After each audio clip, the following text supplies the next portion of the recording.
Let's start with some scientists we know. Benjamin Franklin famously confirmed electricity. Thomas Edison finally made the light bulb. And Bill Nye is our favorite science guy.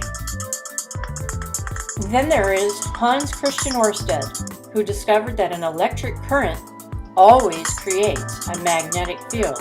He discovered this in 1820. Hans Christian Ørsted was born in the Scandinavian country of Denmark. When he was still a child, he was sent to Germany to work. He may have worked in a shop that looked like this one, or a shop that looked like this one. When he was 11 years old, he returned from Germany to Denmark and began working in his father's pharmacy. He was old enough. Ørsted attended Copenhagen University, where he studied chemistry, the elements of the universe, astronomy, the sun, our solar system, and astronomical events, physics, the study of nature, matter, and motion, and of course, along with all of these, mathematics. As a professor, one day Ørsted discovered the compass needle moved when placed under wire carrying an electric current. He surmised that electric currents create magnetic fields because the electrons are being moved in the same direction. Holy electromagnetism, Batman! Yes, Robin. When an electric current flows through wire, it creates a magnetic field. To the Batcave! Here are some words that you should know before we do our experiment. Electric current, the flow of electricity through a conductor. That would be like copper wire. Electromagnet, a piece of iron that becomes a temporary magnet when electricity flows through the wire wrapped around it. That would be the nail or iron core. Core. In an electromagnet, it is the material around which a coil of wire is wrapped.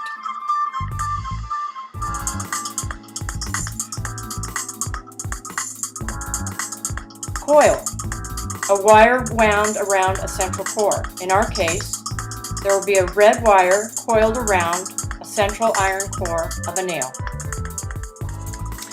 Now, let's do it ourselves. Let's go ahead and gather these items. A nail will do as our iron core, so it will become magnetized and be our temporary magnet. A D battery, which you will attach wires to on both the positive and negative ends. And insulated wire is necessary because the wires will get hot and could burn you. The last thing we need is the compass. This will help us prove that we have created a magnetic field.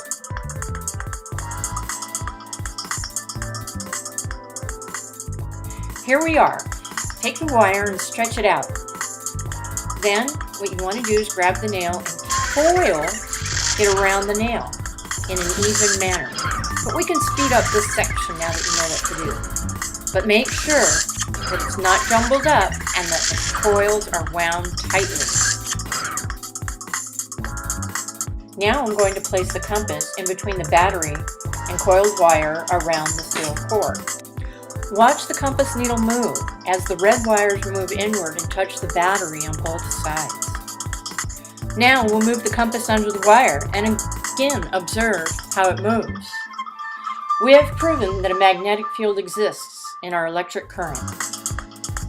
To prove that we have magnetized our core, watch it pick up a nail. We created an electromagnet. Now it's your turn. Your mission: make an electromagnet. Using a compass, prove that you've created a magnetic field. Prove that you have magnetized your core. Test the strength of your electromagnet by measuring how many paper clips or washers you pick up with it. Document how many times you wind the coil around the cord.